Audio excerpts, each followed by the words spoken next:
Bom dia a todos, sejam todos bem-vindos a mais um webinar. Esse é o 15º.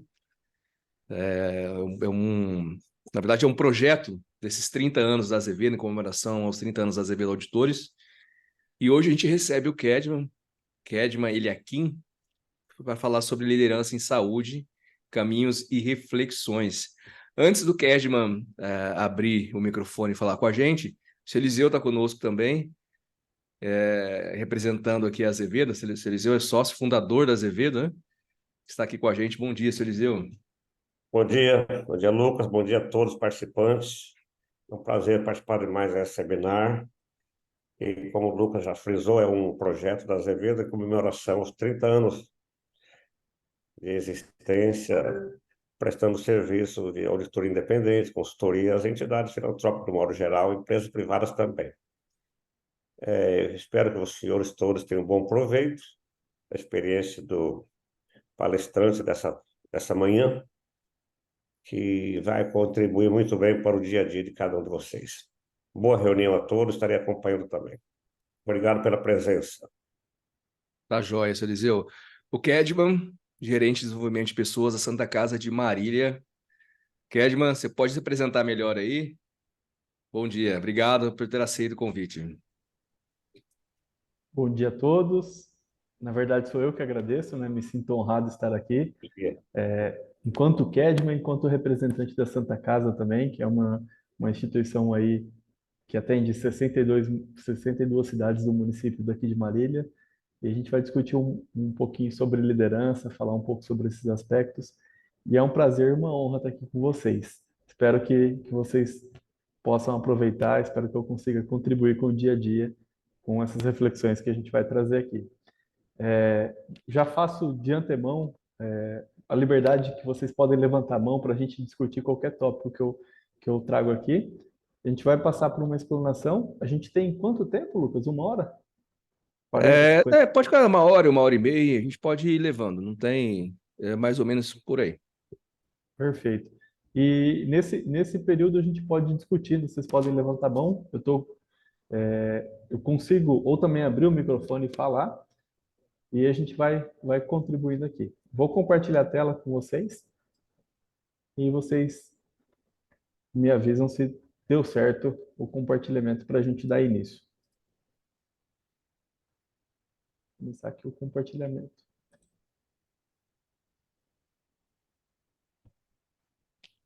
Isso, dá ok, a gente está vendo. Ok? Perfeito. Então aqui está a logo da Santa Casa de Marília, que é a instituição a qual eu represento, e o slide sobre liderança em saúde, caminhos e reflexões. O primeiro aspecto que eu trago para discutir com vocês é que a liderança, ela hoje é muito obrigatória a participação dos programas de liderança. E eu acredito que liderança é colocar em prática. Essa frase do Conrado, ela traduz muito o que eu tento passar em cada aula que eu ministro, em cada palestra que eu ministro, que a aprendizagem é a explicitação do conhecimento. A gente tem que colocar para fora e não colocar para dentro. E esse é o primeiro desafio da liderança. Cada vez mais a gente é cobrado sobre participação. E eu acredito que as instituições têm que virar a chave para cobrar a liderança em si. Fazer obrigatória que a liderança seja executada. A gente vê muitos relatos de pessoas que se demitem dos gestores. Então, por isso que eu acredito que essa discussão ela é tão pertinente. Então, esse é o convite que eu faço para vocês. Peguem uma folha de papel, dividem ela no meio e coloquem em uma coluna os aspectos que vocês acharam legais e na outra coluna o que você vai colocar em prática a partir de hoje. Porque a liderança a gente vai ter que colocar para fora. E aí, o ciclo do conhecimento é mais ou menos esse, né? A gente, quando está lá no comecinho, no primeiro passo de liderança, a gente fala assim, o que é isso? No primeiro momento a gente fala, é simples, eu entendi. E aí, ao longo do tempo, conforme a gente vai ganhando experiência, a gente vai vendo que não é tão simples, que as coisas são complexas, que liderar é complexo. Eu ainda vivo esse momento, né, de complexidade, a gente vai aprendendo a liderar e vai chegar num momento que a experiência somado ao preparo, a gente vai ver que não é tão difícil assim. Mas a liderança é muito complexa porque envolve pessoas. E um aspecto que eu gosto muito de trazer é que liderança requer interesse genuíno por pessoas. E aí uma frase de impacto que marca muito, que eu vejo muitas pessoas falando, a vida me ensinou a liderar. Eu não estudei liderança, não li um livro sobre liderança, eu aprendi a liderar na vida. E o Pedro Mandelli, que é um professor que é referência no Brasil sobre liderança, ele fala: a vida não ensina a liderar, a vida ensina a conviver. Quando a gente vai tocar um projeto, a gente estuda projetos. Quando a gente vai tocar um processo, a gente estuda o processo. Então, tudo a gente estuda, mas pouco a gente estuda a liderança. Então, por isso que eu trago essa reflexão para a gente dar início. Muitas vezes a gente vai perguntar para quem está à frente das instituições, essas pessoas não estudaram liderança. Então é importante a gente sentar e estudar a liderança. Aqui a gente vai ter acesso a alguns conceitos que muitos já conhecem, muitos ainda não conhecem, mas para a gente ter um panorama do que a gente deve buscar.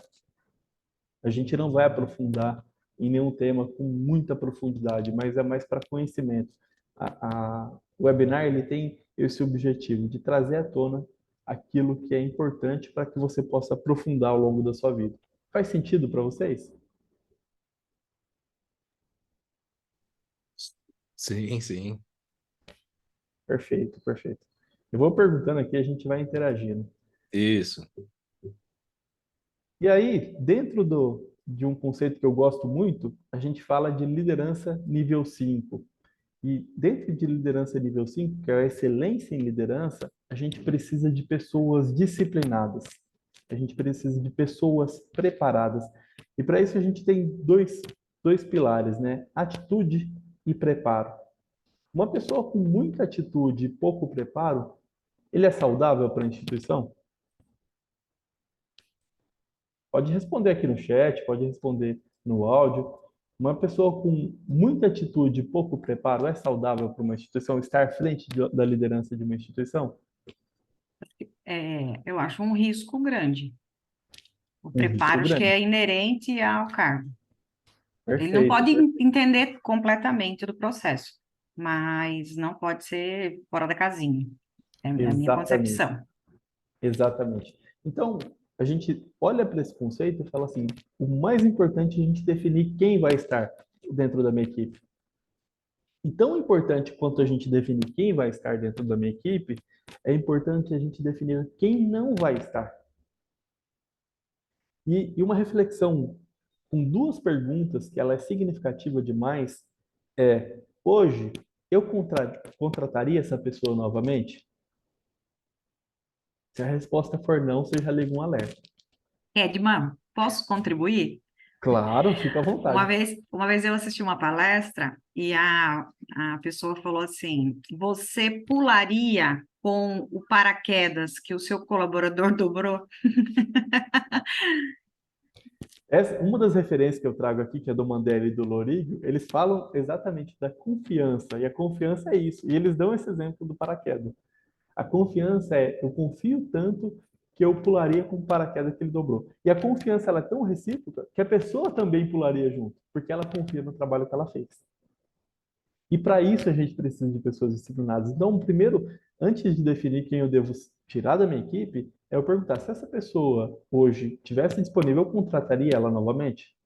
Se essa pessoa pedisse a conta, eu faria um esforço para ela ficar? Então, são duas perguntas que refletem bem se eu ficaria ou não com essa pessoa na minha equipe.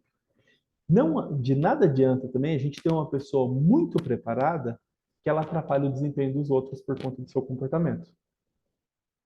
E às vezes a gente fica com medo disso. Fala, mas fulano é tão bom. Mas tá, ela é tão boa e ela impede todo mundo de trabalhar. Ou ela impede grande parte de trabalhar. Ou ela prejudica os outros de trabalhar. Então, essa reflexão do primeiro quem, ela é fundamental. O Falcone fala que a gente só constrói uma empresa excelente quando todas as nossas lideranças forem excelentes. E aí é um desafio, né, gente? Construir uma empresa excelente com todos os gestores excelentes demanda um esforço, mas demanda cultura. Se a gente tem uma cultura que ela cobra excelência, automaticamente as coisas vão acontecendo. E aí a gente entra no pensamento disciplinado, que é enfrentar a verdade nua e crua. Eu sei o que não está correto, eu sei o que não está certo, eu vou enfrentar. É uma cultura de enfrentamento dos fatos. A cultura, ela é potente. A cultura, ela vai moldando. Se a gente tem um ritual de apresentação, onde todo mês a gente apresenta, e todo mês a pessoa A, a pessoa B, ela está despreparada para apresentar, não é admitido. Não é possível que isso seja aceito. E no último aspecto, a gente entra nessa cultura disciplinada, onde as ações são disciplinadas. Estão falando aqui no chat, deixa eu dar uma olhadinha. É o Lucas. Então a gente... Sou eu. Pode seguir aí. Eu hoje, qualquer coisa que aparecer, eu te chamo aqui também. Vai lá. Perfeito, perfeito. A gente seleciona as pessoas certas, mantém no barco quem realmente deve estar no barco, merece estar no barco.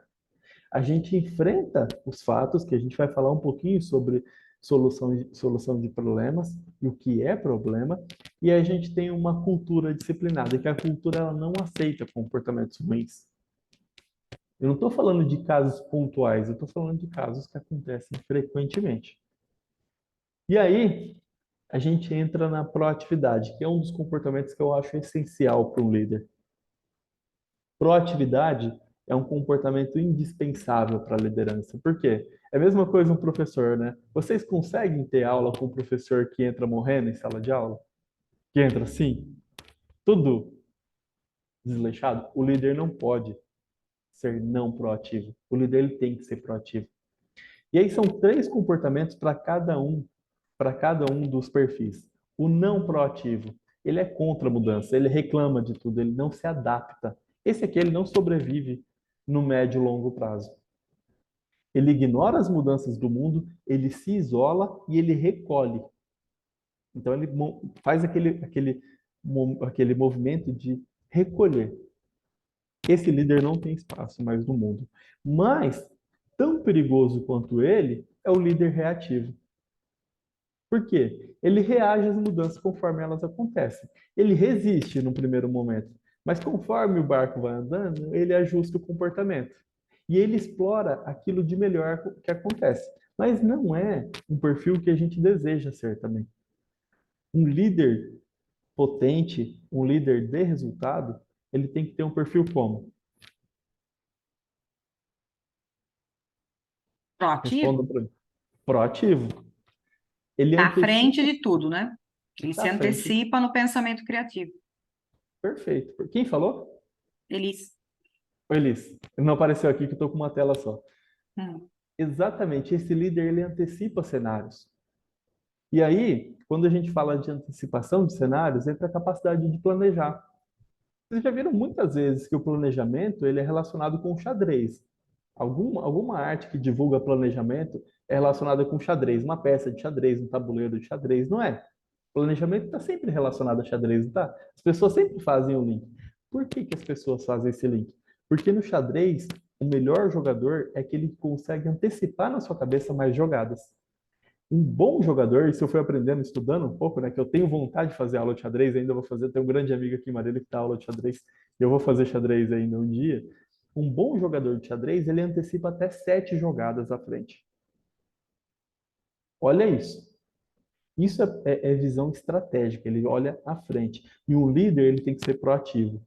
Ele tem esse comportamento de influenciar, ele ataca as coisas que precisam ser atacadas, as demandas que precisam ser atacadas, e ele antecipa cenários. Porque ele sabe que aquilo vai acontecer. Então, Kedman, pode falar, Tati. posso interromper um pouquinho? Voltando ali um Claro. pouquinho naquele que você falou do não proativo, ele acaba até influenciando nos demais e não deixa ninguém caminhar, Ele não né? deixa, ele trava. Ele barra e ele não deixa ninguém caminhar. Ou seja, você também, o outro, não consegue fazer absolutamente nada. Perfeito, Tati, perfeito. Um líder não proativo, ele influencia. O Mandela fala isso, que eu acho muito forte, é quando o líder senta, a equipe deita. E a gente tem que tomar cuidado com essa interpretação, né? Porque que quando ele fala o líder senta, é que o líder desanimou. Se o líder desanimar, a sua equipe vai desanimar também. Então o líder ele tem que estar à frente. Eu já passei por momentos que eu estive desanimado, mas tem que ser momento, ele tem que ter começo, meio e fim. A gente vai passar, mas a gente tem que conhecer esses conceitos E esses três comportamentos, e esses três perfis e quais comportamentos impactam, tem alguém que está com o áudio aberto. Eu quero fazer uma pergunta. Pode fazer. Quem motiva o líder? Ou isso é uma automotivação? Eu tenho que buscar isso constantemente. Se eu estou no topo da linha, eu tenho que buscar de alguma forma. Mas se ele é uma linha mediana, é responsabilidade do líder maior, não é? Então, Elis, a gente não pode atribuir só ao líder maior, porque a gente quer alcançar as coisas também que a gente busca. E a gente quer que nossa equipe alcance também. A gente não pode ficar... isso é um comportamento, eu não sei nem se é adequado essa fala hoje, mas no livro do Júlio Ribeiro, que é um publicitário que eu gosto muito, que eu gostava muito, né, que ele já faleceu, ele fala do líder... como se diz? O líder Branca de Neve. Que ele gosta de ficar rodeado de pequeninos. Ele não gosta de gente competente embaixo dele. E aí, a gente tem que buscar, isso a gente vai de acordo com o nosso nível de preparo, nosso nível a gente vai conseguir escolher nossa liderança. Tem gente que é muito, muito preparada, que ela fala assim, não, com fulano eu não quero trabalhar nessa instituição, eu vou trabalhar em outra, porque ele é muito preparado. Mas nem todo mundo tem esse privilégio.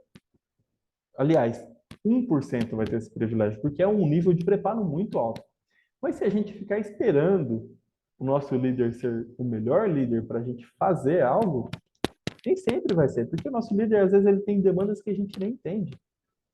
Ele tem uma complexidade que a gente não dá conta de qual o tamanho dessa complexidade. Às vezes ele lida com o mercado externo, às vezes ele lida com outras coisas que a gente não faz ideia, porque a gente fica centrado no nosso pedaço.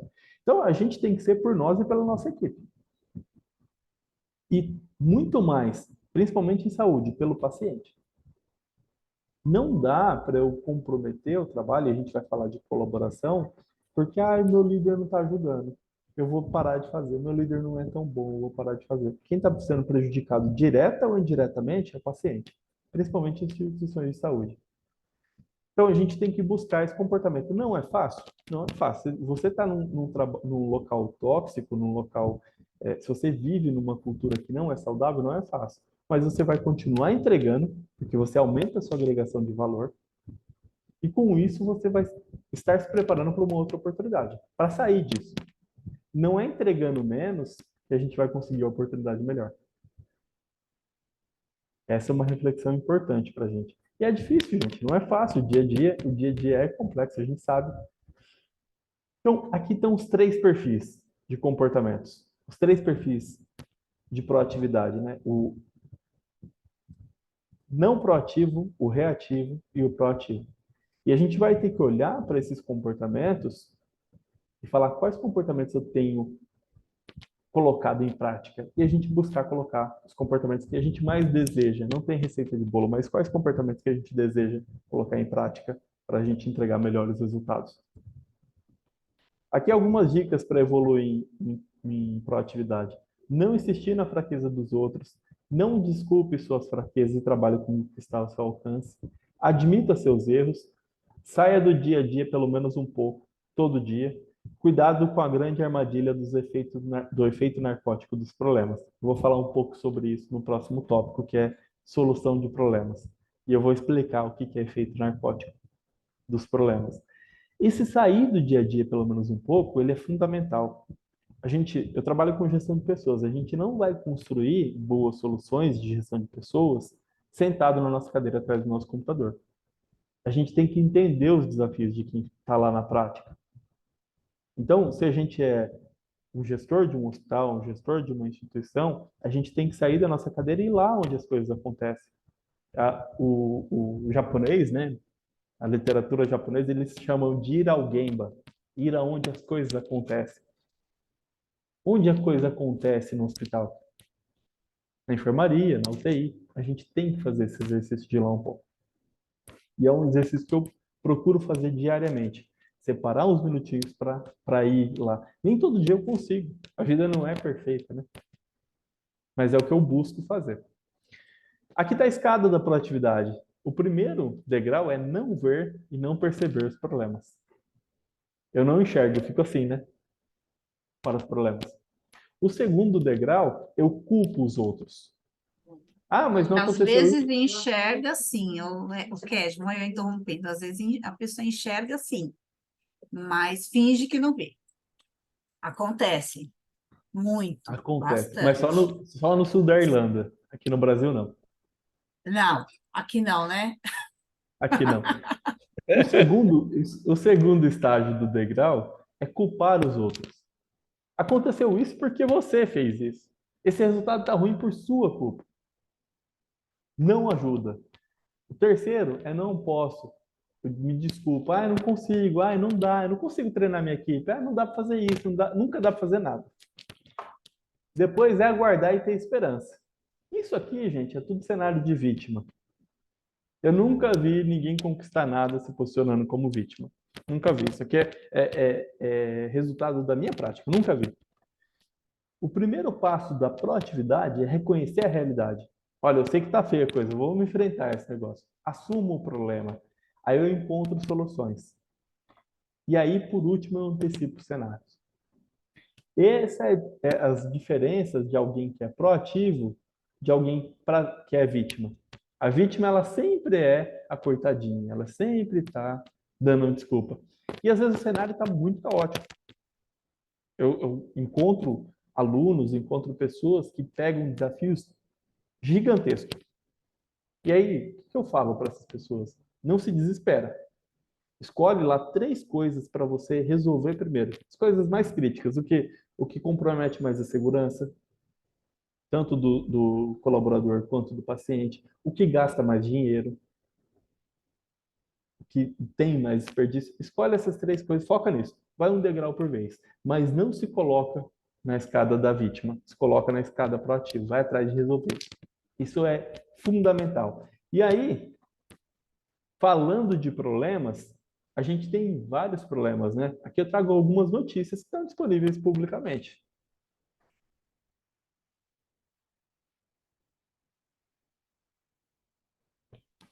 São problemas que a gente enfrenta, né? No nosso dia a dia.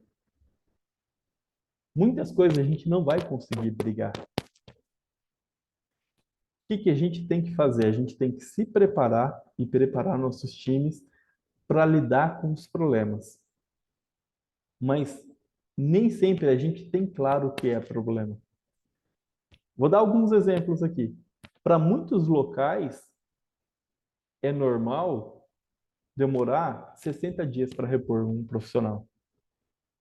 Quando a gente olha lá no referencial da ANAP, que é um observatório que é disponível para todos, a gente tem eles fazem em média 12 dias a reposição de um profissional. Ou seja, alguém pediu a conta e em 12 dias tem alguém novo no lugar. Por que em alguns lugares 60, 70 dias é normal? Porque isso não é visualizado como um problema. Esse é o efeito narcótico dos problemas. A gente se acostuma com as coisas, porque sempre foi assim. A gente não visualiza que aquele resultado pode ser melhor. Por exemplo, para vários pacientes nossos, eles podem aguardar o dia inteiro para fazer um procedimento, 8, 9 horas. Para ele não é um problema, a gente não olha para aquilo, ele não reclama, porque ele é paciente SUS. Não estou falando da prática da Santa Casa, estou falando da prática. Mas se a gente for olhar no comparativo, em outros lugares, esse procedimento é feito em 1 hora. E aí a gente, peraí, esse resultado ruim, ele pode ser olhado como um problema. Esse resultado ruim, ele pode ser melhorado, mas até então a gente não tinha clareza de que ele era um resultado ruim. Então a gente precisa questionar os resultados que a gente tem para a gente poder melhorar. E é um exemplo que eu dou de um livro que eu gosto muito, que é o Exercendo a Liderança, que eu trago aqui no referencial depois no final dessa aula. Ele fala que em determinada cidade da Europa, as pessoas conseguem diferenciar quem é morador local de quem não é morador local. Tem 4 semanas de férias. Nas 2 primeiras semanas, o morador local entra no mar. A água é muito gelada. O visitante, o turista, ele não entra no mar porque a água é muito gelada. Na terceira e na quarta semana, a gente não consegue mais diferenciar quem que é morador e quem que não é morador, porque todo mundo entra no mar. Olha que absurdo isso. Todo mundo se acostumou com aquela temperatura. Então, quem mora em São Paulo e pega 80 quilômetros de congestionamento, é a rotina dele. Às vezes, dependendo do lugar, né?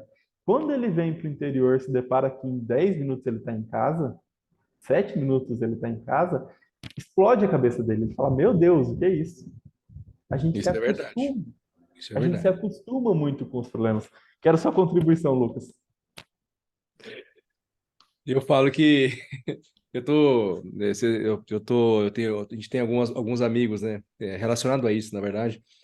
E eu acho que também, assim, a região, eu estou vendo aqui a Cíntia está falando, a Elis também comentou, e a região também da onde, acho que, eu não sei se é cultural, é cultural? Acho que você acha que a cultura também da região onde a entidade, onde o profissional trabalha, influencia?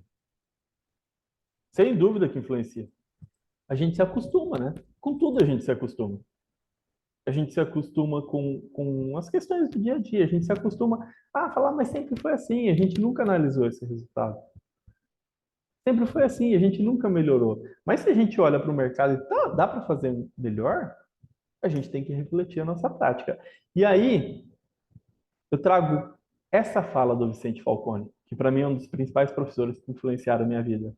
O pior erro de um gestor é permitir que sua equipe fique sem a devida reflexão sobre um resultado ruim. Mas não está claro para a gente o que é resultado ruim. É isso que a gente tem que refletir. O que é resultado ruim? Esse resultado, ele sempre foi assim, mas ele pode ser melhor? É um problema. Se é um problema, a gente tem ferramenta para olhar o problema. Que ferramenta que a gente tem? Coloca aqui no chat. Que ferramenta que a gente tem para olhar o problema? A Cíntia.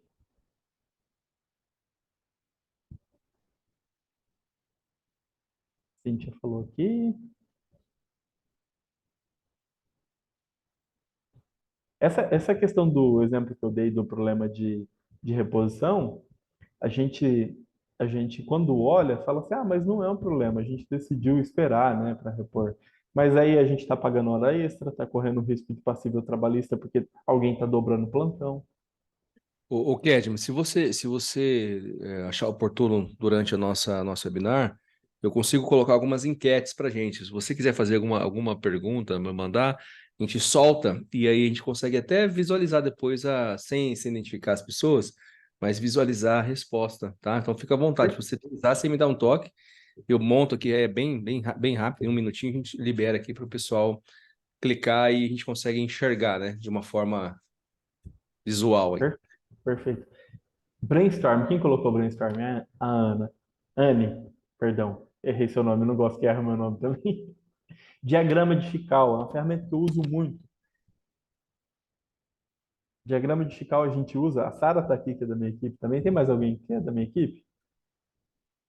As meninas ficaram de entrar também. Eu só trabalho com mulher, viu, gente, na minha equipe. Não é preconceito, não. Diagrama de Chical é uma ferramenta muito potente. Mapa de fluxo e valor. São ferramentas para solução de problemas. 5 porquês. É uma ferramenta simples e muito potente. O diagrama de Chical, a gente não. E aí, quando a gente começa a olhar para isso, a gente percebe que não depende de ferramenta, não depende de sistema, depende de fundamento, depende de conceito, de entender e assimilar que aqueles resultados podem ser melhores. Eu vou passar um vídeo aqui para vocês que ele mostra alguns problemas que eles não eram visualizados como problemas. É um vídeo de um cara que é meu mentor, que é o Gustavo Couto, que é uma pessoa que eu tenho muito carinho. Ele trabalhou com o Jamie. O Gustavo é uma pessoa espetacular. Ele trabalhou com o Jamie, que é esse cara da Toyota. E nesse vídeo, o que é mostrado nesse vídeo? É uma ONG que atendia famílias carentes que passaram por aquele furacão Sandy, aquela tempestade Sandy nos Estados Unidos. E aí, essa ONG não sabia que o resultado dela não era bom.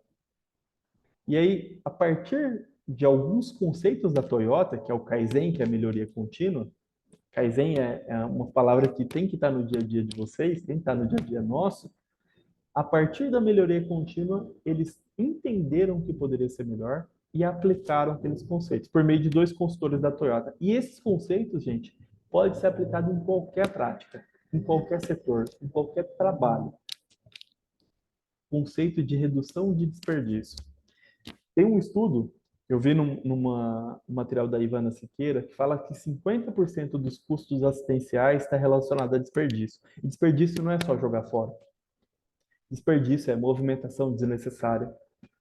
Desperdício é fila, é espera. Desperdício é estoque desnecessário. A gente acha que desperdício é abrir a torneira e deixar vazar.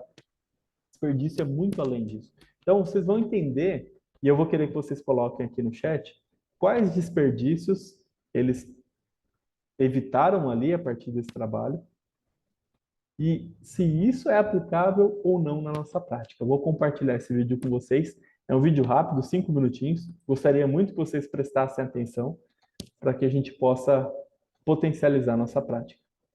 Só quero que confirme na hora que começar a rodar se ele está rodando uma musiquinha de fundo e se vocês estão vendo normalmente. Pode abrir o microfone e falar, tá ok, tá bom? Vamos lá.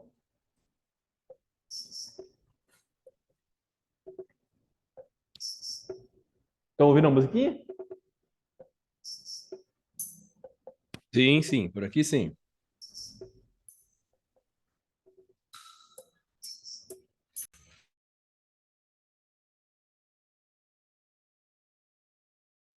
Aqui não.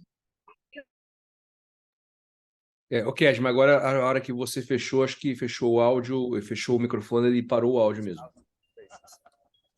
Voltou? Sim.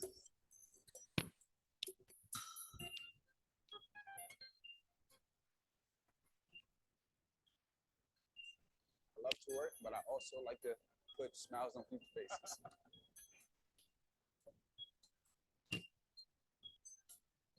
If there's a child out there that's in need, I need to help this person out.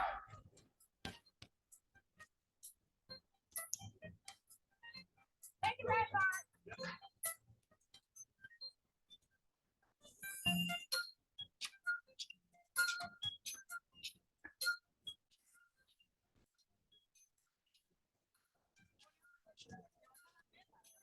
We down to our last box, and you have like 7 families standing on the line, and you just have that one box, and you don't know what exactly to do. That kills me.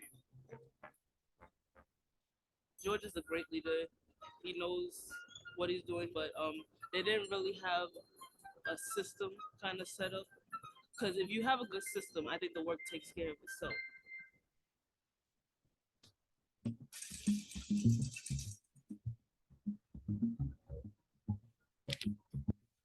We call TPS the Toyota Production System. Summation of many, many small, simple, cheap improvements can have a very big impact. People are starting to understand that these basic principles of the Toyota Production System apply to any kind of process. It doesn't have to be a manufacturing process. We have our way of doing it, but if there's a faster way for us to go out and give food out to people faster, then I'm all for it. I'm all for it. What about a different box size so that we're not shipping so much air? If we could go to a smaller box, we would have the benefit of being able to put more meals on the truck to serve more people. Side benefit being it's not so difficult to handle.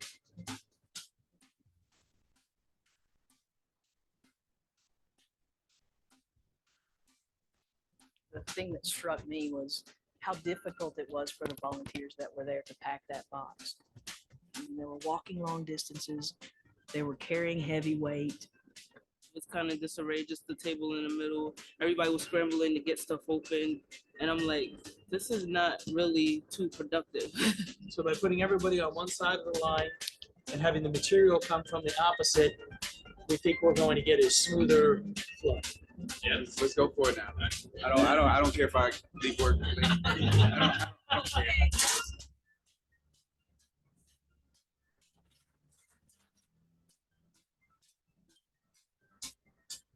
I don't want you to have to walk 15 feet to go get those 2 cans of corn. I want those cans of corn to be readily available to you in the right quantity at the right place at the right time so that you can pack it in the box.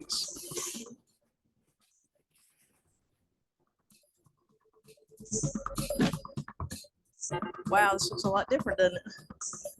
It's cool, yeah. Does anybody remember how long it was taking us to pack one box when we first started? 3 minutes. 3 minutes? That's exactly right. It was around 3 minutes. 3 minutes per box. What do you think we were packing one box? How long and how many seconds today? About 11 seconds.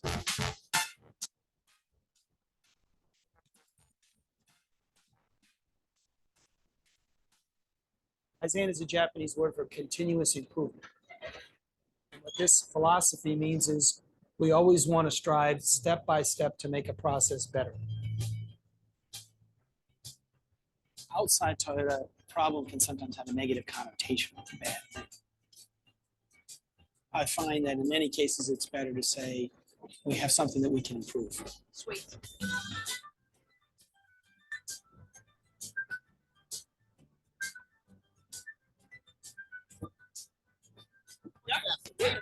Yeah. Yes, much faster.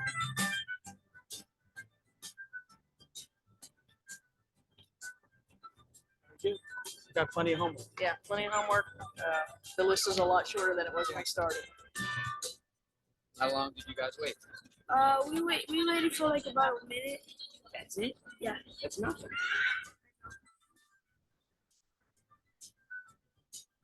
Unfortunately, we have sand, but there'll be other cases where this needs to be done. And hopefully you've learned some of the basic principles so you can set something up from the beginning.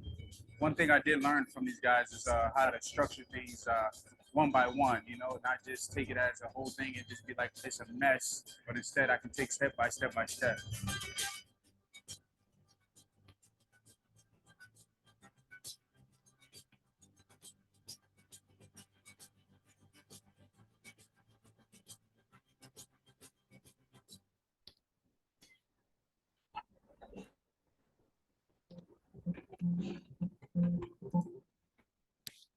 E aí, gente?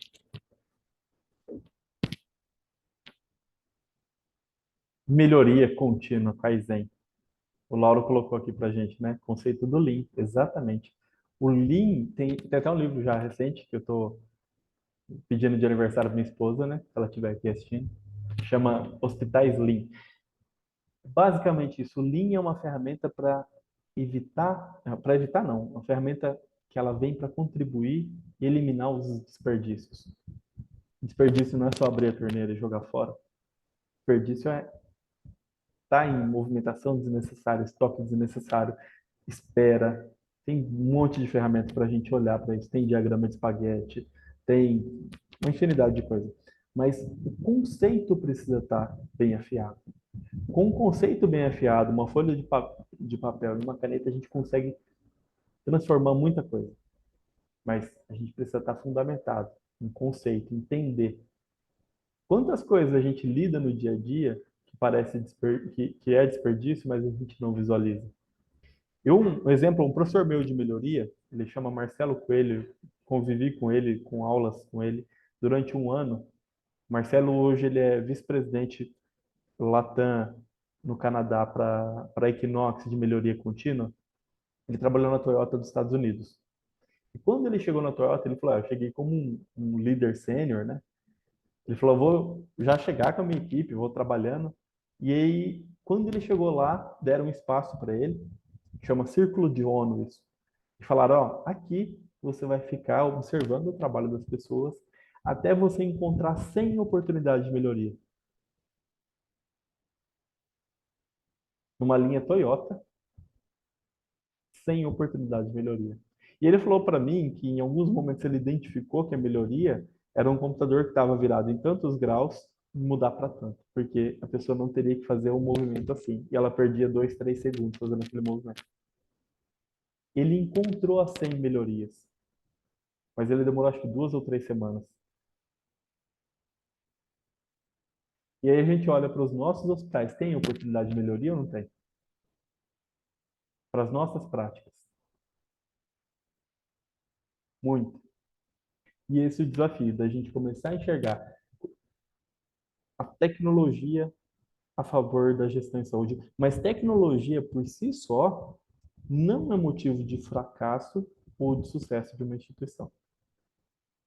Ferramenta, né? Porque tecnologia não é essa ferramenta, é implantar novas práticas. Isso também é tecnologia. Tecnologia não resolve nada. Quer um exemplo disso? 100% dos gestores das empresas que vocês trabalham usam as ferramentas que vocês têm disponível? Responde aqui no chat.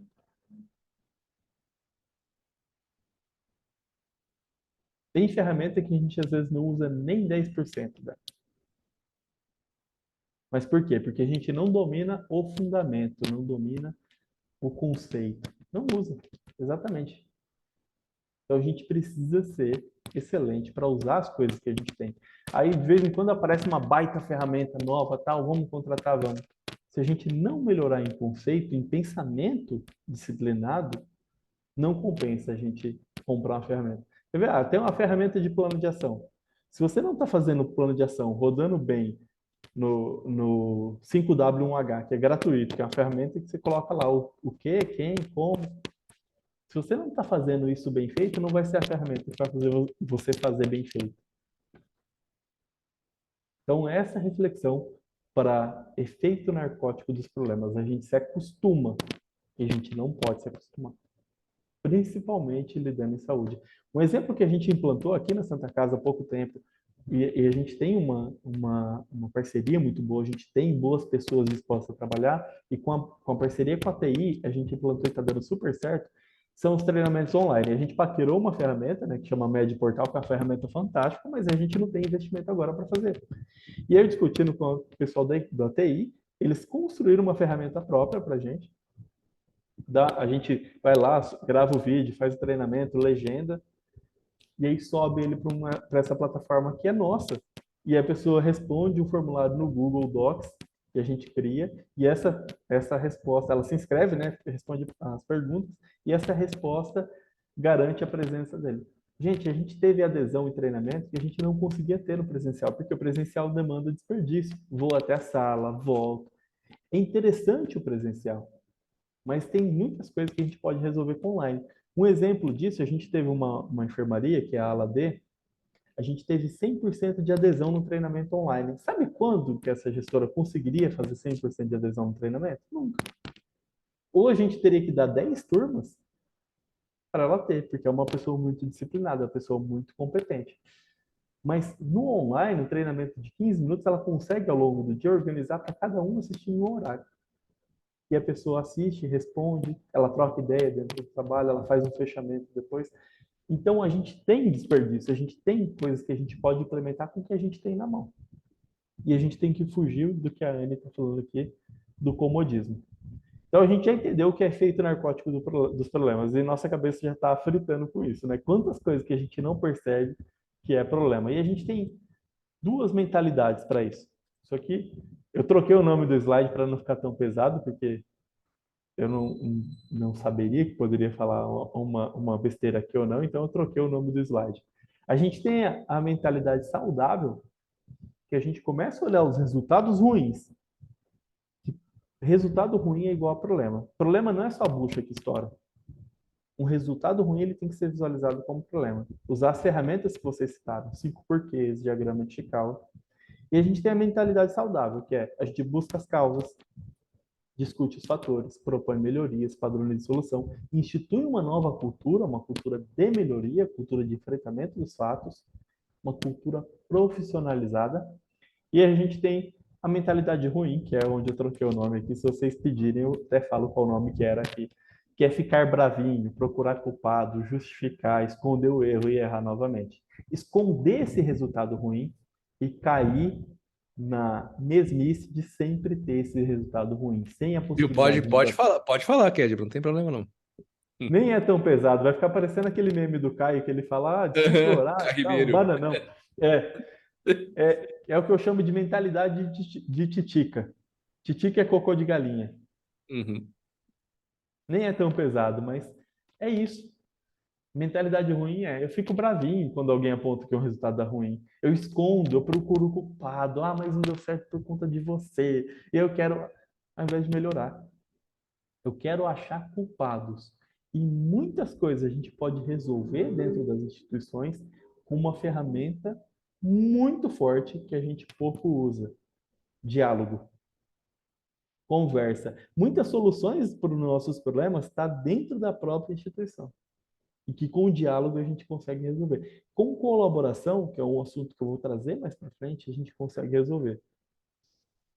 Mas aí as pessoas às vezes ficam centradas no ego, não querem colaborar, é porque eu sou muito bom.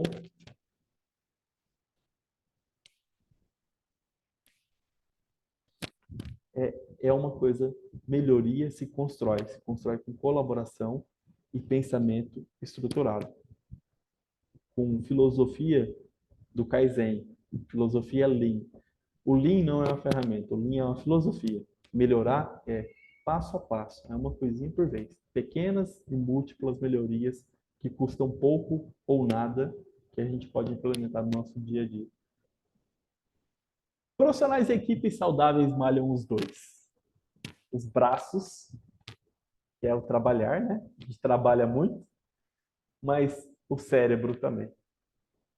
Uma equipe que só trabalha e não pensa, vira uma equipe de acomodados reivindicadores.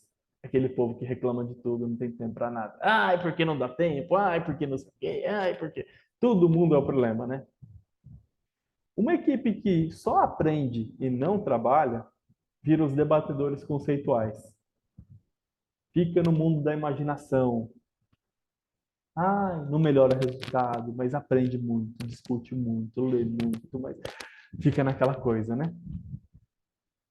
Quem tem baixa capacidade de trabalho e baixa capacidade de aprendizagem é um povo que, pelo amor de Deus, né? São os habitantes. Estão ali, não sei porquê. Estão ali.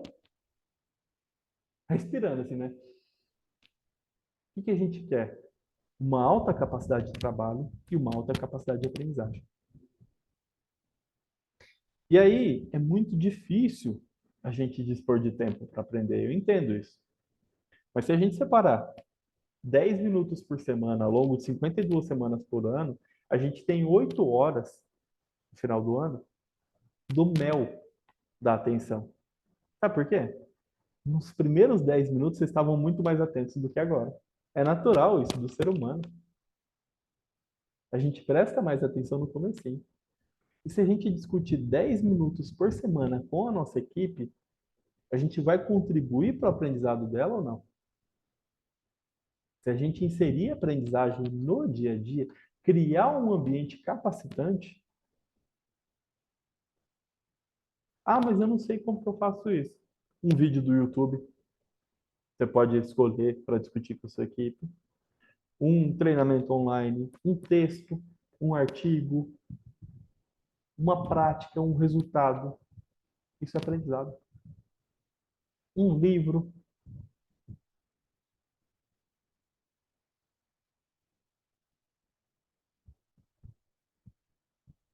Não tem muita coisa que a gente pode fazer com a nossa equipe para gerar aprendizado? Mas não adianta só aprender, senão a gente vai ficar aqui no debatedores conceituais. A gente tem que aprender e fazer, aplicar. Isso eu quero que vocês marquem. Profissionais e equipes saudáveis malham os dois. Os braços, que é trabalhar, e o cérebro. Se preocupa com quem só está trabalhando, não está aprendendo. Se preocupa, por quê? Possivelmente está tendo muito desperdício no trabalho dele. Está trabalhando de forma, perdão da palavra, burra. Porque não está refletindo. E quem não reflete não melhora. E quem não melhora desperdiça. Então a gente tem que aprender e trabalhar. Aprender e trabalhar, aprender e trabalhar. Por isso que é tão importante as metas. Por quê? O que é a meta, gente? A meta é um desafio. Então eu tenho a meta. Eu não sei chegar nela. Se eu soubesse, já não seria meta, seria realidade. Né? Então, fazer gestão é mais ou menos isso, um plano de aprendizagem. Eu não sei chegar, então vou buscar o quê para chegar nessa meta? Conhecimento. Discutir, conversar, dialogar, ler, estudar, para chegar nessa meta, porque eu não sei chegar nela ainda. Então, fazer gestão, fazer liderança, não é um bicho de 7 cabeças. Eu não sei como chegar lá. E a gente vai ter que estudar para chegar. Mas aí, Muitas pessoas falam assim, mas eu não consigo fazer isso, minha equipe é muito ruim. As pessoas, elas têm que trabalhar com vocês por um fator a mais. O que é esse fator a mais? Eu não posso simplesmente trabalhar com aquelas pessoas porque elas são as pessoas que me foram possíveis. Essas pessoas têm que querer ir trabalhar com a gente. E como que a gente faz com que as pessoas queiram ir trabalhar com a gente? A gente tem uma postura adequada, a gente tem uma postura proativa, a gente é referência naquilo que a gente faz. Aí as pessoas vão começar a querer ir trabalhar com a gente. A gente insere aprendizagem no dia a dia.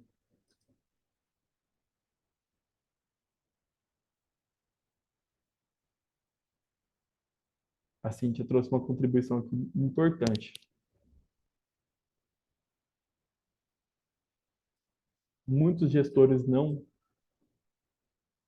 se preocupam com suas equipes. E aí o Rancharan fala isso, né? Liderança requer interesse genuíno por pessoas. A gente tem que se preocupar com a nossa equipe. 75% do treinamento é no local de trabalho. Vicente Falcone disse isso. Tem um método que eu gosto muito de usar, eu uso ele para o nosso programa apoiador, que é o método Mostre e Fale. Basicamente, isso aqui é muito pro operacional, viu, gente? Um pensamento estratégico a gente não ensina desse jeito. O método Mostre e Fale é veterano, certificado na função, conduz o trabalho e responde a dúvidas. Fala, Tati, eu estou te ensinando essa prática aqui, você presta atenção. Depois, a Tati vai fazer esse trabalho. Essa mesma prática que eu fiz, ela vai fazer. Sozinho, desde que não comprometa a segurança de ninguém. Aí eu comento o desempenho dela. E a gente repete o ciclo até a aprovação final. As meninas que trabalham comigo apelidaram esse método Mostra e Fale aqui de técnica do bolo. Faz o bolo, joga fora e depois faz de novo. Elis, fecha seu áudio. Ai, desculpa. Ela quer falar. Pode falar, Elis. Não, eu desativei sem querer. As meninas chamam isso de técnica do bolo. A gente faz o bolo, depois joga fora e faz o bolo de novo. Por quê? Porque isso aqui traz o exercício de colocar o conhecimento para fora. A gente adora conhecer uma fórmula nova no Excel, a gente adora conhecer, mas a gente tem medo de praticar, de colocar aquele conhecimento para rodar. Por quê? Porque a gente tem insegurança, a gente tem medo de se expor.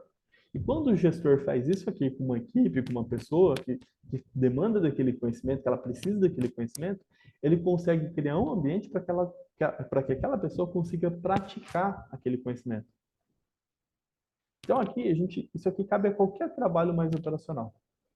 Eu consigo ensinar a pessoa, mas eu foco no aprender dessa pessoa, eu não foco na educação, o foco é na aprendizagem. A diferença do foco para a educação para o foco da aprendizagem, a educação, o foco está no educador, em quem está passando o conhecimento.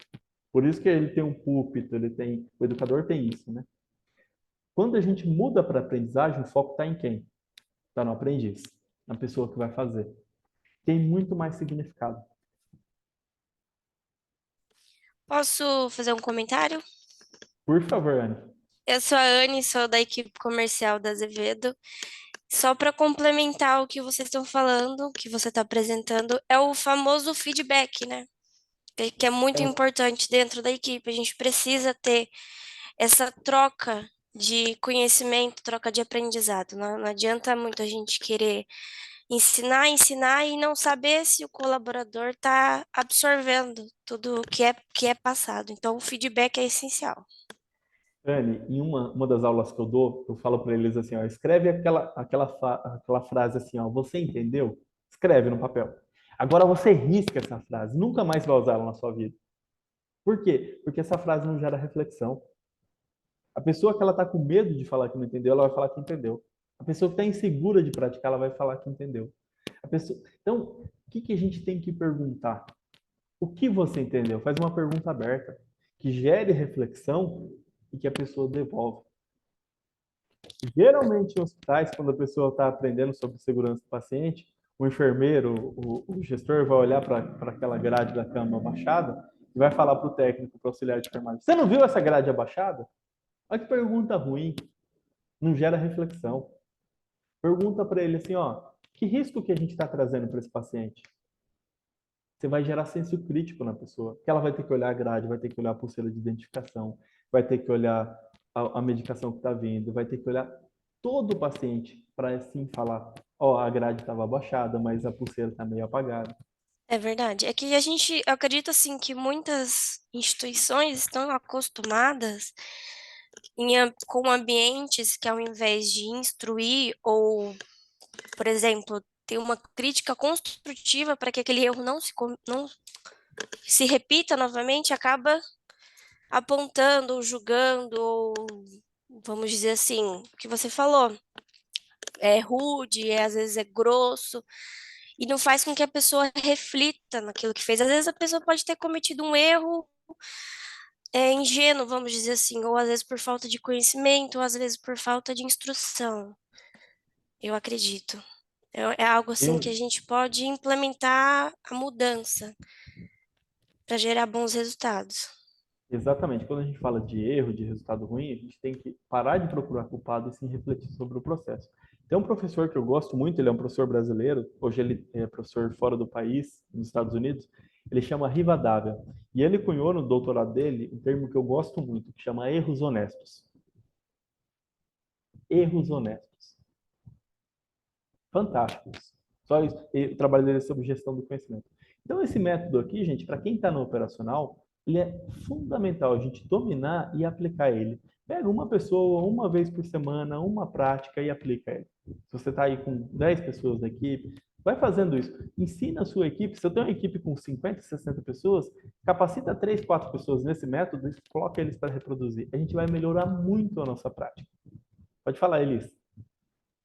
Nesse método que você aplica, Kedman, como você evidencia, por exemplo, quando você está treinando um aprendiz e no processo ele não evoluiu e você tem que, sei lá, fazer uma dispensa. Como que você evidencia isso para que não caracterize perseguição, que demonstre realmente, porque assim, método mostre e fale, como que você evidencia? Você tem um método de evidência ou não?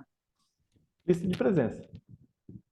A pessoa assina. Isso aqui é um treinamento como o outro, só que a gente não vai para uma sala ficar 1 hora. Isso aqui geralmente eu uso em 10, 12 minutos. Ó, vou te Entendi. ensinar, Em vou loco. te ensinar, em loco, vou te ensinar a fazer essa prática. Presta Uhum. atenção que eu vou responder qualquer pergunta. Depois, se você vai aplicar, eu vou comentar e a gente vai repetir esse ciclo até você ficar bom. Muitas vezes aparece demanda para treinamento de pessoa que fazia bem. Ela fazia bem e ela deixou de fazer bem. É treinamento que falta para essa pessoa? Não é treinamento. Falta atitude. A atitude de quem deve resolver é o gestor, é o líder. Então, a gente tem, eu não trago aqui, mas nas aulas que eu dou, geralmente, que eu amplio mais esse assunto, a gente tem que saber lidar com o nível de preparo e atitude do liderado. A gente tem o Q1, que é alta atitude e baixo preparo. O Q1, o que a gente tem que fazer? Instruir, pegar na mão, ajudar. O Q2, vou falar rapidamente, mas depois a gente pode aprofundar em um outro momento. O Q2, ele tem baixo preparo e baixa atitude. Isso é a linha do tempo. Aqui é onde o gestor demanda mais investimento de tempo.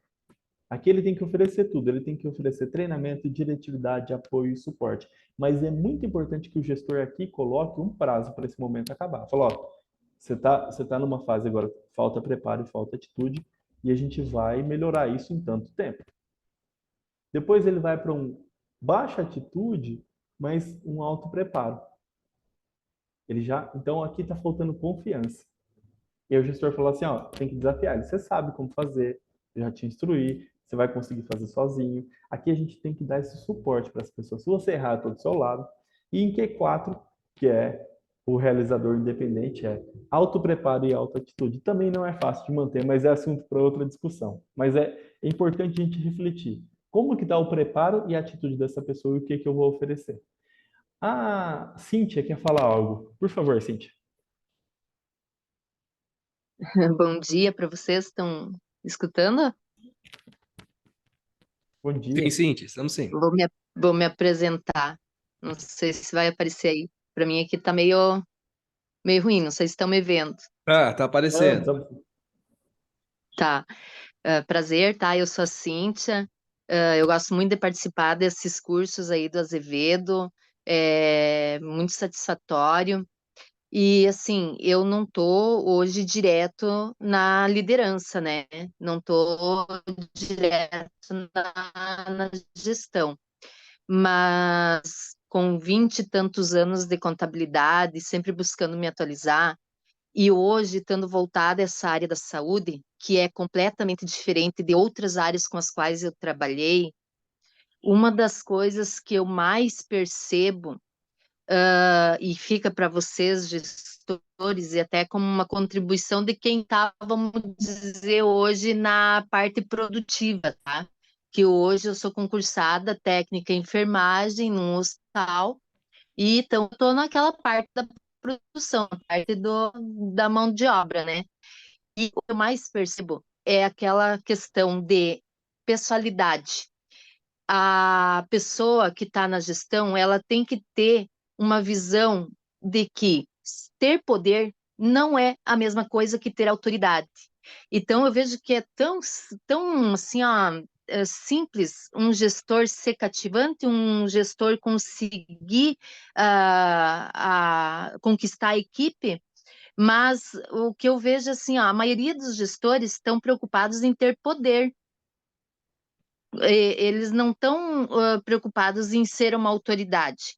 E eu vejo que isso hoje na saúde é o maior dos problemas.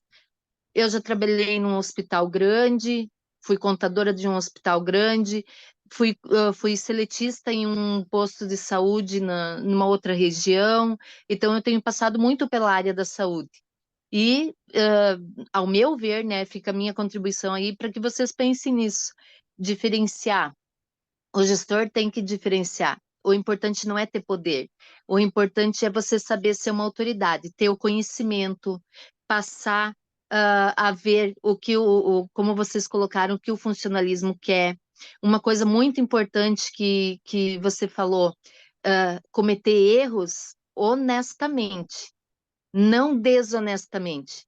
Porque se você, como gestor, cometer um erro desonesto para um funcionário, esse funcionário, essa equipe, ela vai se unir, ela não vai perdoar aquele erro, porque ela já vai ver que você não tem boas intenções com a equipe, entende? Então, assim, eu vejo muito isso na saúde, e isso que eu queria deixar como minha contribuição para vocês, né, que estão aí à frente dessa área tão grandiosa que tem, que é a saúde, que precisa tanto de ter pessoas capacitadas, de ter pessoas que possam contribuir para uma melhoria, porque a melhoria não está, às vezes, nas ferramentas, está em quem utiliza as ferramentas. Isso daí. Perfeito, sim. Perfeito. Muito obrigado pela sua contribuição. Uma coisa disso que a Cíntia trouxe é o comando e controle, que é um método de gestão que não é atual, ele traz essa característica, né? Eu controlo. A chave do banheiro fica com o gestor. Sabe aquela coisa mais retrógrada? O comando e controle não funciona mais. No comando e controle, o máximo que a gente vai conseguir é fazer com que as pessoas cumpram o que está no procedimento operacional, no POP. O máximo que a gente vai conseguir. Quando a gente tem essa postura de comando e controle, a gente não tem acesso àquilo que as pessoas têm de melhores. O que é o que ela tem de melhor? Conhecimento inovador. O conhecimento inovador não está no procedimento operacional. O conhecimento inovador está na vontade da pessoa de fazer o melhor. E com comando e controle, com o gestor que só quer o controle da situação, ninguém vai entregar o que tem de melhor. Tem um amigo que é o Márcio Camargo, ele fala, o melhor das pessoas a gente não tira, a gente conquista. E o gestor que só quer controle não vai conquistar o melhor de ninguém. Muito boa a sua colocação, Cíntia. Muito boa. Obrigado, porque eu percebo que eu vindo lá, né, de uma geração lá que é dessa era do comando e controle, eu vejo ainda muito que as pessoas da gestão não saem disso, elas não conseguem visualizar que isto realmente já é ultrapassado. E a gente vê muito isso na realidade hoje na saúde ainda. Empresas de outras categorias, já ultrapassaram isso, mas a nossa saúde continua nisso ainda. Eu vejo que algumas lideranças já conseguiram sair disso, sim. A gente vê nos congressos hospitalares muita gente já fazendo coisa muito bacana, mas ainda acontece. Mas como eu disse com a Tati no comecinho, né? Só no sul da Irlanda, né, Tati? Aqui no Brasil não. Para a gente chegar no próximo do final, o treinamento é essencial antes, durante e principalmente depois. Antes, colocar o profissional no papel de aprendiz. Perguntar, Elis, o que você vai aprender lá nesse treinamento que você vai fazer? Eu, enquanto líder dela. Ela vai falar para mim, vou aprender tal coisa. Não sei ainda o que eu vou aprender. Ela já acende um alerta, né, na cabeça dela. Está perguntando o que eu vou aprender lá. Durante, oferecer condições para que ele possa dar atenção. Não adianta nada mandar uma pessoa para um treinamento e ficar ligando para ela a cada 10 minutos. E depois é ajudá-lo a colocar em prática o conhecimento. Pergunta, o que você aprendeu lá? O que precisa para praticar o novo conhecimento? Como que eu posso te ajudar? Então você tira a pessoa daquele formato de transição de conhecimento e passa a pessoa para uma condição de aprendiz. Ela vai aplicar o que ela aprendeu. Transformar essa prática. Pode falar. Isso, né? E o facilitador também tem esse papel, né, Kedman? Por exemplo, às vezes eu faço alguns treinamentos, a primeira pergunta que eu faço é o que você veio buscar aqui? Porque se você não veio buscar nada, você não vai levar nada. E assim, você prepara também a perspectiva e meio que conduz, né? Se ele veio buscar uma coisa que você não vai dar, é o momento de resgatar isso. E eu acho que isso que torna efetivo o treinamento. E esse depois aí eu achei interessante também. A linha expectativa, isso, do facilitador e do treinando, né? E eu achei interessante esse último aí, né? O que você aprendeu lá, essa reflexão que a gente, às vezes, no dia a dia não tem tempo. Vai lá, treina e, né? Interessante. Geralmente, o que acontece? O gestor da área fala, isso aí é com o RH, que vai treinar. O RH fala, eu fiz o meu papel. E o aprendiz fala assim, eu tô indo porque tem pão de queijo, um cafezinho. E aí ninguém cobra ninguém, fica um deixa que eu deixo danado. Adoro um joga para lá, um joga para cá. Joga para lá, um joga para cá. Não, cada um tem que assumir o seu papel e provocar o outro a assumir o dele também. Faz parte do processo. Condutas importantes do líder. Então a gente chega num aspecto final aqui, para a gente fechar essa discussão nossa. Não falar mal da empresa, de pares e de liderados. Muito menos de um para o outro. Trago essa frase do Falcone, que é um chefe que reclama.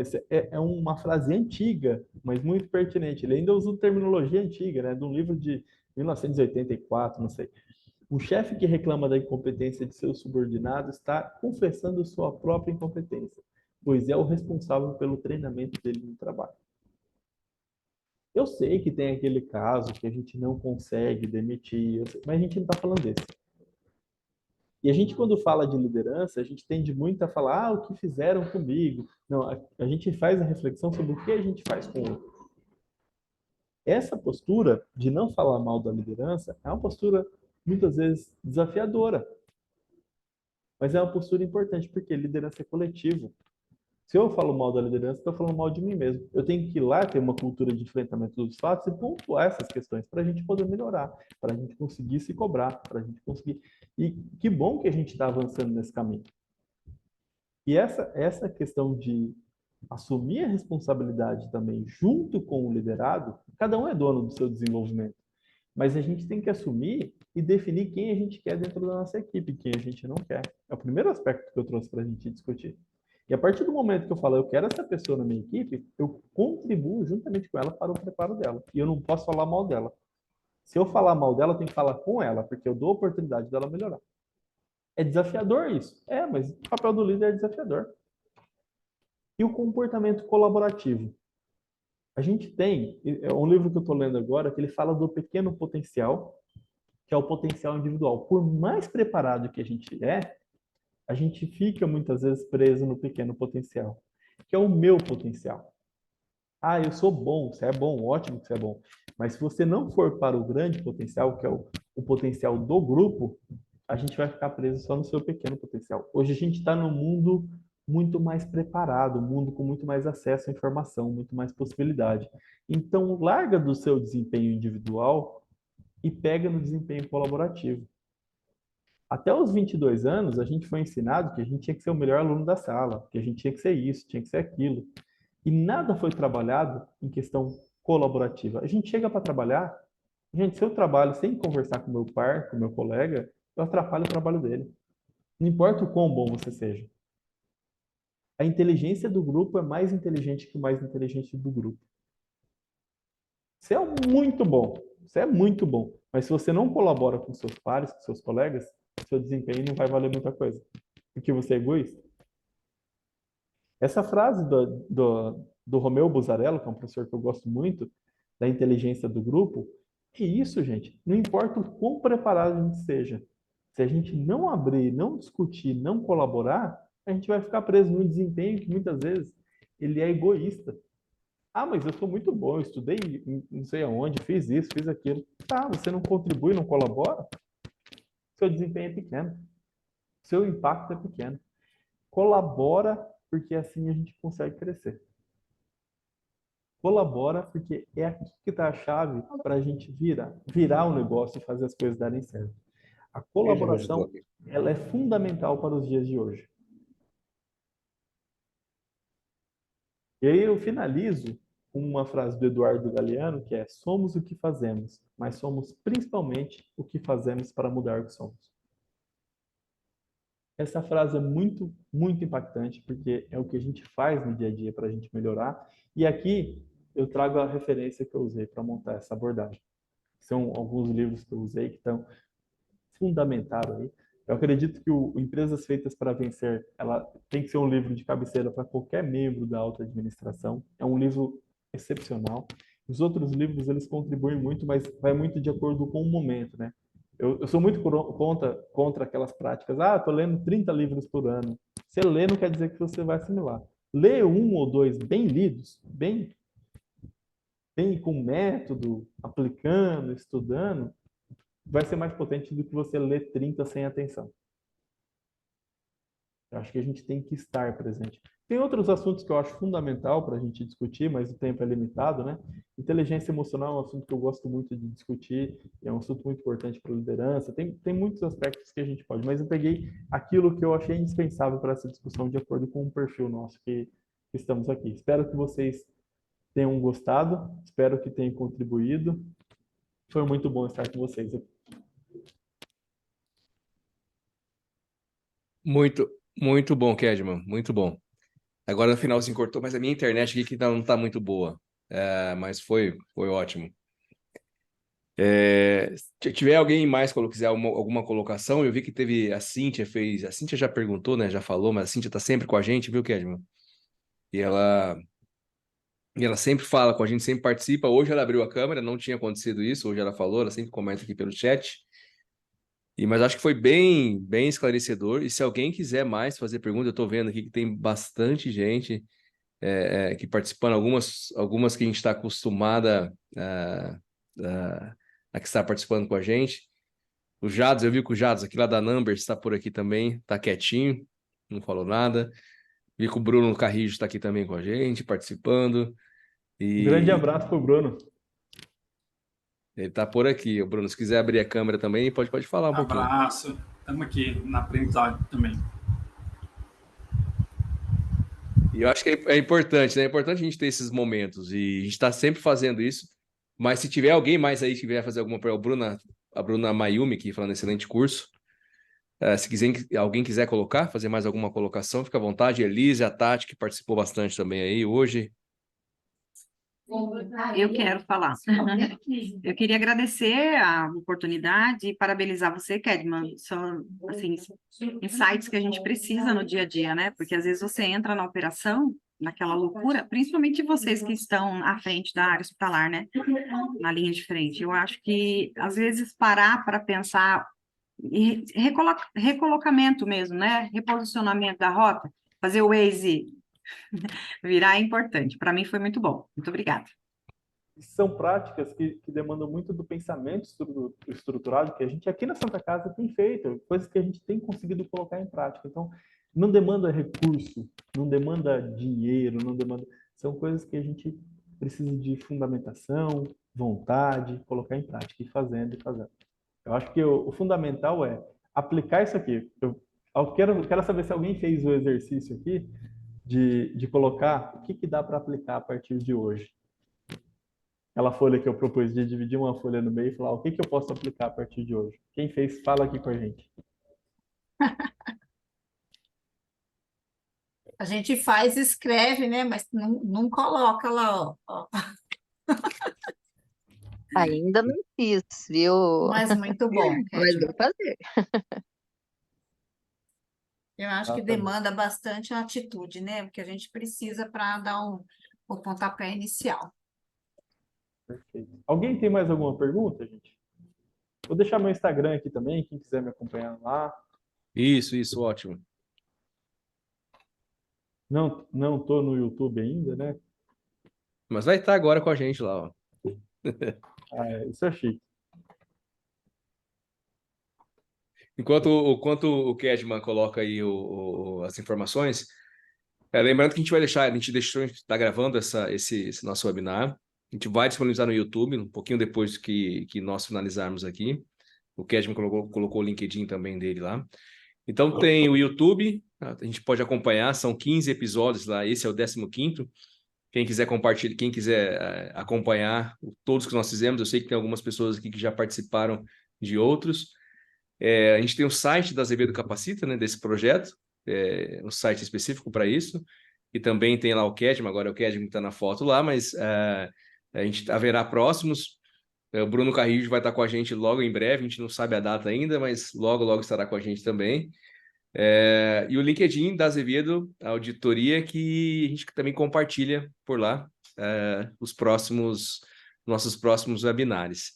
Antes de agradecer, ou já agradecendo, eu acho que eu vou deixar o seu Eliseu, tá por aí já. Seu Eliseu, uma palavrinha para encerrar.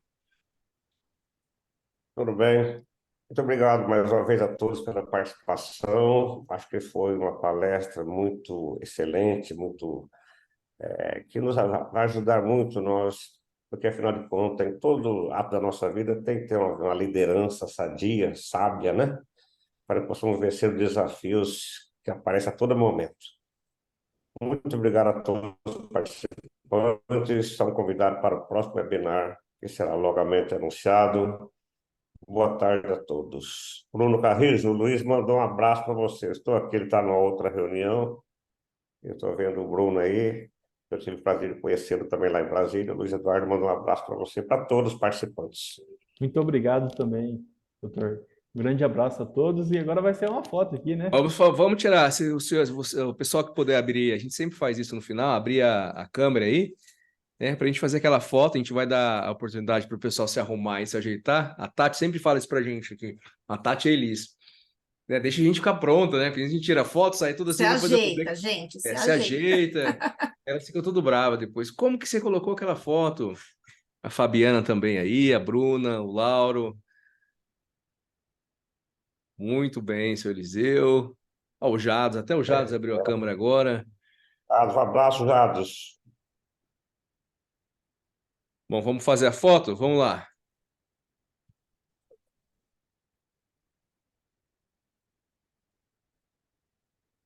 Feito.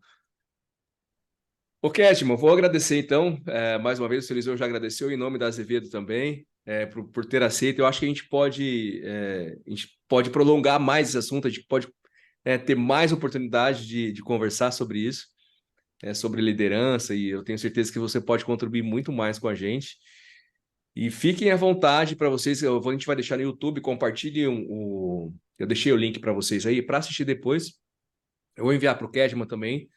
Se quiserem deixar questionamentos ou perguntas lá, eu sei que o Kedman pode nos ajudar, ele já se dispôs a isso, já deixou o Instagram e o LinkedIn dele também. E obrigado mais uma vez, né, por estarem conosco, a gente vai divulgar o próximo. E valeu, Kedman. Obrigado mais uma vez, seu Eliseu, e a todos que participaram. Boa tarde a todos. Agradeço você, a Santa Casa de Marília e toda a equipe aí que contribuíram para acontecer esse encontro. Um grande abraço a todos. Um abraço, um abraço. Viu, Kedman?